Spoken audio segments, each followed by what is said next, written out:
Les hommes robots.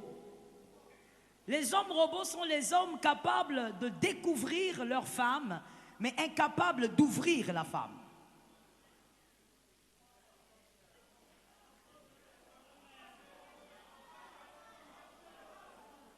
Je n'avance pas.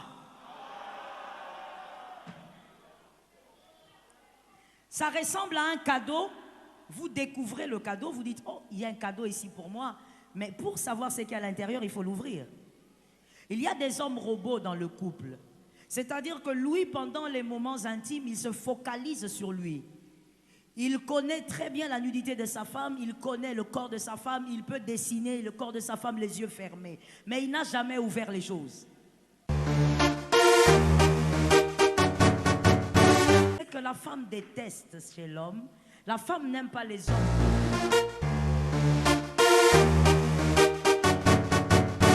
Les hommes robots. Les hommes robots sont les hommes capables de découvrir leur femme, mais incapables d'ouvrir la femme.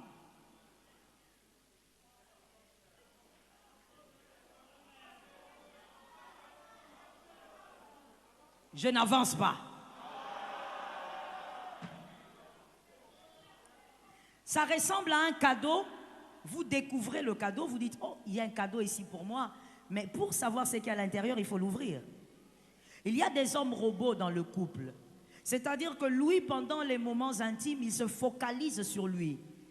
Il connaît très bien la nudité de sa femme, il connaît le corps de sa femme, il peut dessiner le corps de sa femme les yeux fermés. Mais il n'a jamais ouvert les choses.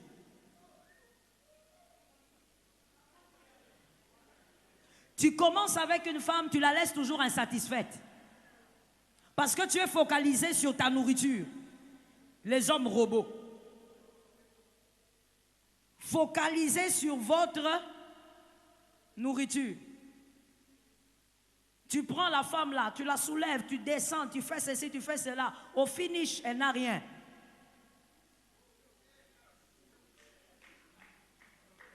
Tu es confus ou bien tu comprends? Tu es confus ou tu comprends? Toi là, avec ta barbe comme ça, tu es confus. Tu viens là, écoutons-nous, écoutons-nous. Tu viens là, je suis en train de parler aux mariés, hein? Les gens d'hommes que les femmes détestent. Tu viens là, tu commences.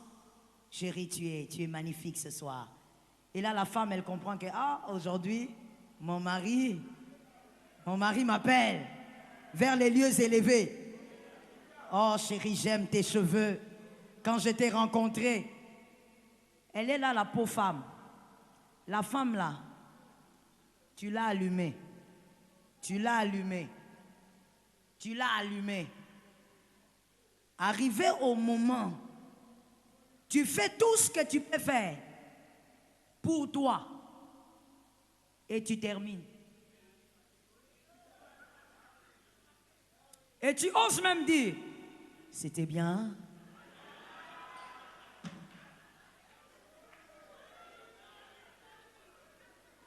Tu oses sortir cette phrase. Vous savez, il y a des hommes qui ne doivent jamais sortir la phrase, c'était bien. Tu ne peux pas. Parce que tu sais, normalement, un homme intelligent, que quelqu'un m'entende, un homme intelligent, un homme marié, qui vit avec sa femme depuis un temps, dès que tu as fini, avant même de finir, regarde le visage de ta femme. Il y a des femmes, pendant ce moment-là même, elle a le visage de quelqu'un qui a vu le diable. Comment expliquer? Toi, tu es dans des moments pareils, tu es en train de caresser ta femme, mais elle te regarde comme quelqu'un qui a vu son pire ennemi. Et tu oses même dire, ça va? Ça ne va pas. Tu n'es focalisé que sur toi. Les hommes robots, les femmes détestent ça. Est-ce que quelqu'un m'entend? Tu dois être capable de comprendre que ce moment-là est un moment de partage. L'intimité est un moment de partage. On partage quelque chose, on partage des instants. Est-ce que quelqu'un m'entend bien? Et d'ailleurs, un homme, un homme équilibré, dans ces moments-là, s'occupe d'abord de sa femme. Parce que si tu arrives à t'occuper de ta femme, elle n'aura aucun problème pour t'amener là où tu dois aller. Là où tu vas oublier ton nom.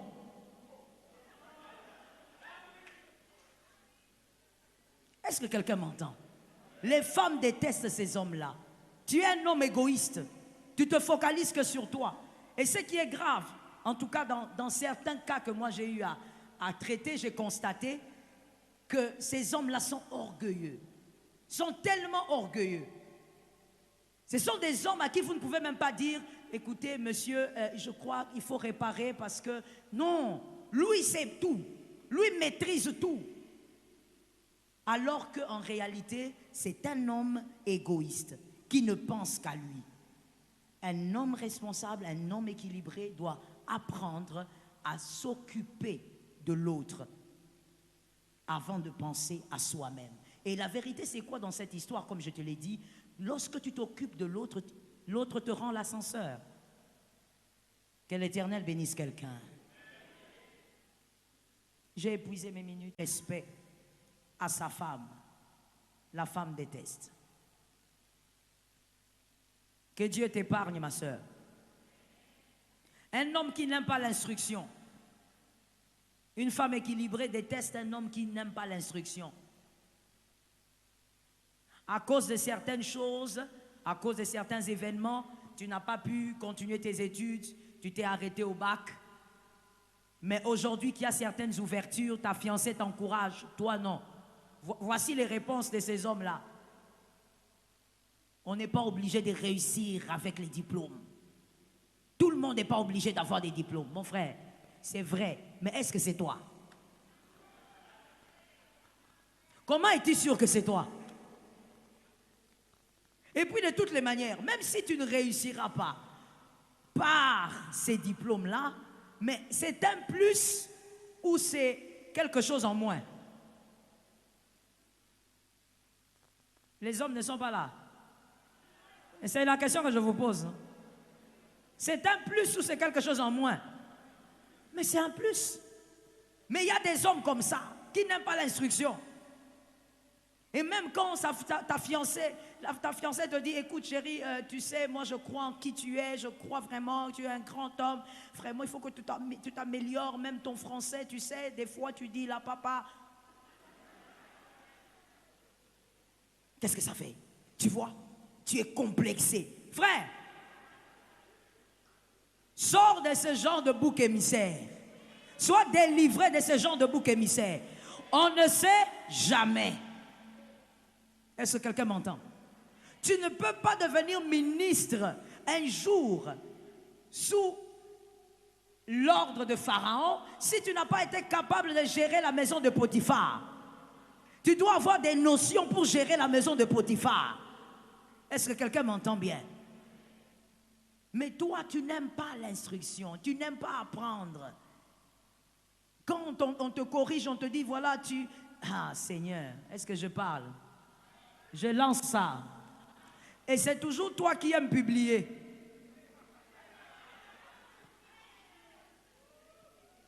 Et quand tu publies, tu es sûr que tu as sorti une haute sagesse.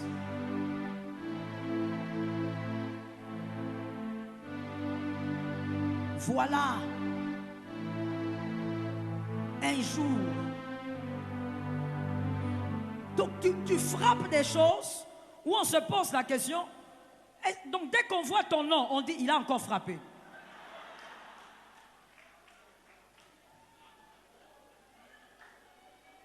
Tu dis, voilà, écoute, tu aimes aussi les proverbes que tu fabriques toi-même. Ce ne sont pas des proverbes africains ni indiens, mais tu as fabriqué. Et tu dis, malgré les durées de la nuit, un marmite me supportera. Donc là, tu veux parler de ta gloire à venir. Un marmite, un jour, me supportera. Malgré la saleté de l'enfant, donc c'est seulement chez toi que tu sais qu'on dit l'enfant. Et quand ta fiancée voit ça, elle est honteuse, elle t'écrit, chérie, corrige un peu là-bas, on ne dit pas ça. Voilà, tu es une complexée. Ce qui compte, c'est les messages. Frère, pas aujourd'hui. Aujourd'hui, ce qui compte, C'est ce que tu dis et c'est le message. Je n'ai pas entendu quelqu'un m'entendre. Oh non, moi j'ai été appelé dans le ministère. Dans les ministères, il n'y a pas de lait, il n'y a pas de là. Mon frère, voilà pourquoi même dans la Bible là, il y a Pierre et il y a Paul. Je libère pour les fils qui sont des aigles de cette maison. Est-ce que je peux parler aux fils qui sont les aigles de cette maison? Parce que dans la maison de Dieu, il y a des aigles, il y a les poules. Je parle aux aigles de la maison. Je dis, dans la parole de Dieu, il y a Pierre et il y a Paul. Pierre est celui qui dit, je n'ai ni or ni argent. Tout ce que j'ai, même les Français là, je parle.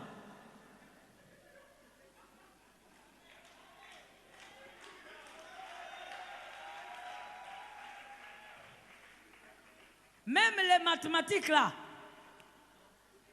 Mais ce que j'ai, au nom de Jésus, lève-toi. Paul, lui, il ne dit pas seulement lève-toi et marche. Lui, il a les lève-toi et marche. Mais lui, il parle à Agrippa. Il parle à Agrippa au point où Agrippa dit, tais-toi, tu risques de me convertir. Il a le discours. Mon frère, nous sommes dans un siècle où tu dois avoir le discours. Frère, tu es D6. Va de l'avant. Va à l'université. Va faire une formation. Apprends encore. Tu peux même devenir docteur en quelque chose. Vas-y que Dieu t'ouvre les portes. Va de là. Est-ce que quelqu'un m'entend? On ne sait jamais. Les femmes n'aiment pas ces hommes-là qui manquent. Vous savez, je me rappelle d'une dame. Une dame que je connais très bien. Elle est très proche de moi.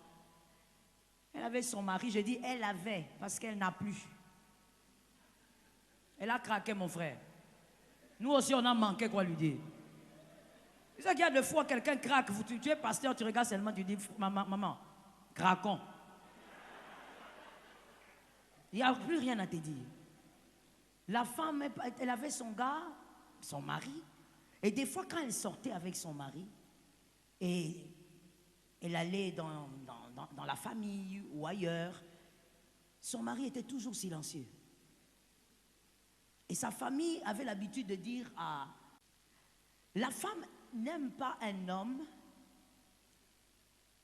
qui se transforme en bébé face à sa famille et face à ses amis.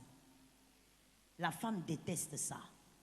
Lorsqu'une femme équilibrée se marie, elle se dit qu'elle s'est mise avec un homme d'abord, et non avec un bébé qui dépend de sa famille ainsi que de ses amis. C'est-à-dire un homme qui dépend de ces personnes pour prendre toutes les grandes décisions ou toutes les décisions de sa vie ou de son foyer. Quand il doit décider, il doit recourir à sa maman. Je connais un monsieur, évidemment marié, il a même, je crois, 2 ou 3 enfants. C'est sa mère qui gère son compte bancaire. Elle ne fait pas que gérer, mais c'est sa mère qui sait ce qui se passe. Sa femme ne sait même pas ce qu'il y a dedans. Il y a des hommes comme ça. Vous voyez même parmi les hommes qui ont dit, il y en a. C'est-à-dire, toi, avec toute la barbe que tu as, avec toute la taille que tu as, il faut que tu dépendes de tes grandes sœurs pour décider de ton foyer. Il faut que tu dépendes de ta mère pour décider de l'avenir de tes enfants. Il faut que tu dépendes de tes amis. Je vais ouvrir une parenthèse bizarre, que quelqu'un me dise bizarre. Dis-moi encore bizarre, parce que je suis sur le point de te choquer. Lorsque tu épouses une femme intelligente, je dis bien intelligente, et qu'elle constate que toi tu es un bébé devant tes amis, quand tu dois prendre des décisions sur votre foyer, c'est toujours ton ami Jacques là qui décide à votre place. Tu es en train de créer un danger autour de toi. Parce que tu es en train d'attirer l'attention de ta femme vers. Donc en réalité, toi, tu es incapable de décider parce que tu n'es pas assez intelligent, parce que tu n'es pas un vrai homme, alors elle va se retourner vers un vrai. Attention, un homme bébé face à sa famille ainsi que face à ses amis. Toutes les décisions viennent de là. Quand tu dis non, on a parlé, bon d'accord, donne-moi cette nuit. Ce n'est pas pour réfléchir, ce n'est pas pour mûrir la chose. Non, c'est pour que demain matin, tu prennes ton téléphone et demander, papa, qu'est-ce que tu penses, moi et ma femme, nous voulons acheter une parcelle. Ce sont les genres d'hommes que les femmes détestent. Un homme doit être capable de décider. Un homme doit être capable de gérer son foyer par sa sagesse et son intelligence. Est-ce que quelqu'un m'entend? Il y a même des fois dans le foyer où la femme, elle fait des caprices face à certaines décisions à prendre. Elle crée un petit désordre simplement parce qu'elle veut que son homme s'impose. Une femme normale, des fois aussi, elle fait des choses comme ça. Elle n'a pas envie de décider, elle veut seulement que tu t'imposes comme un chef. Parce qu'une femme équilibrée ne vit pas avec quelqu'un qui ressemble à une bouillie. Tu dois être un vrai chef. Est-ce que quelqu'un m'entend? C'est-à-dire, des fois, elle va faire des caprices, elle t'observe. Non, chérie, ça, je ne veux pas. Non, ça, je veux. Mais elle veut que tu dises non, on va faire comme ça, parce que c'est bien. Elle se sent protégée. Elle se sent gardée, bien entourée. Une vraie femme a besoin de se sentir bien entourée. Toi, bébé, tu cries seulement dans la maison. Mais quand il faut prendre des décisions, ta maman te dit, à partir d'aujourd'hui, tu arrêtes ça. D'accord, maman, je vais arrêter. Tu reviens à la maison, tu dis, maman avait dit. Maman avait dit que je ne mange plus de sel, j'ai un problème de tension. Ta maman est devenue ton médecin. Ta maman est devenue ton avocat. Maman est tout au fait. Les hommes bébés. Ma soeur, que Dieu t'épargne de ces hommes. Tu n'as pas donné un bon amen. C'est que tu ne sais pas ceux qui sont à côté de toi là. Les hommes incapables de décider. Un homme doit être capable de... Dieu crée la femme, il envoie la femme vers l'homme. Et Dieu reste. Il reste derrière, en train d'observer. Et l'homme regarde, il dit, voici, maintenant, c'est elle. C'est Adam qui décide. C'est Adam qui décide. C'est maintenant celle-là avec qui je veux vivre. Est-ce que quelqu'un m'entend? Que Jésus nous aide. Allons-y maintenant au deuxième point. Une femme n'aime pas, la femme déteste l'homme qui a des rêves plus grands que ses aptitudes. Un homme qui a des grands rêves, mais ses rêves sont au-delà de ses capacités, de ses aptitudes. Cet homme voit grand, c'est bien, mais il est incapable de travailler vers cette grandeur-là. Les femmes détestent les personnes incapables de reconnaître que le rêve est bon, mais ce rêve ne me correspond pas. Je dois être capable de chercher un rêve qui me correspond. Je dois commencer à rêver selon ce qui me correspond. Saül n'a jamais rêvé de tuer Goliath. Non. Ça ne faisait pas partie de ses rêves. Pourquoi? Parce qu'il savait qu'il en était incapable. David n'a pas eu peur d'avoir le rêve de tuer Goliath. Parce que David avait déjà tué l'ours et le lion. Un homme qui vient, qui a des rêves, mais il est dans l'incapacité. Il n'a pas les attitudes requises pour accomplir son rêve. Tu parles d'acheter un avion alors que tu n'as pas une chaussette. Tu parles de m'amener à Bruxelles alors que tu n'arrives même pas à bâtir ma vie à Kinshasa. Tu ne dois pas être celui-là qui a des gros rêves, mais qui n'a pas la capacité d'aller vers son rêve. Les femmes détestent les hommes qui ont des rêves sans avoir la capacité d'aller vers leurs rêves. Est-ce que quelqu'un m'entend? L'incapacité et n'ont même pas les aptitudes pour aller vers leurs rêves. Finalement, ça devient des rêveurs. Est-ce que quelqu'un m'entend? Ainsi, les femmes détestent les rêveurs, elles aiment les visionnaires. Un rêveur, c'est celui qui te raconte des choses, mais quand tu le regardes, et il dit quoi? La foi. Ce n'est pas la foi, mon frère. La foi de David était basée sur le corps du lion et de l'ours qui étaient à terre.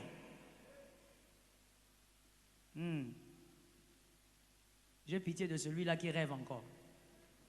Lorsque David avait le rêve de tuer Goliath, son rêve était basé sur le corps du lion et de l'ours qui étaient à terre. Toi, tu as des grands rêves, mais concrètement, rien. Tu n'as même pas les capacités pour y travailler. Tu n'as même pas les aptitudes pour y travailler. Les femmes détestent ce genre de personnes. Tu dois être capable d'être un visionnaire. Tu dis des choses et tu as la capacité, tu as les aptitudes pour réaliser ce que tu dis. Ève a aimé Adam parce que Adam était celui qui lui disait des choses qu'il était capable de réaliser. La Bible dit que Ève a été appelée l'aide d'Adam parce que Adam était déjà en train de garder le jardin. Toi, tu ne peux pas parler à une femme d'un jardin que tu vas garder.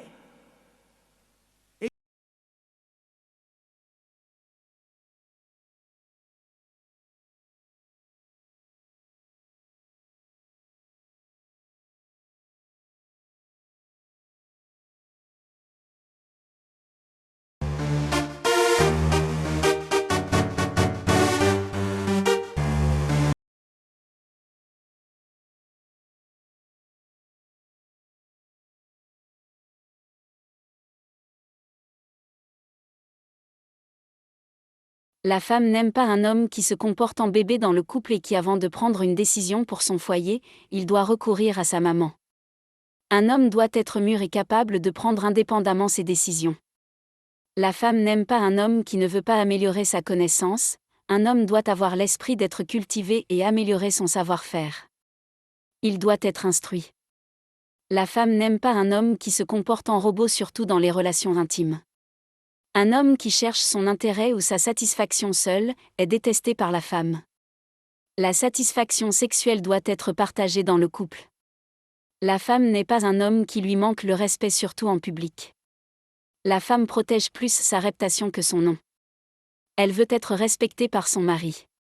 Elle considère que le respect fait preuve de l'amour dans le couple.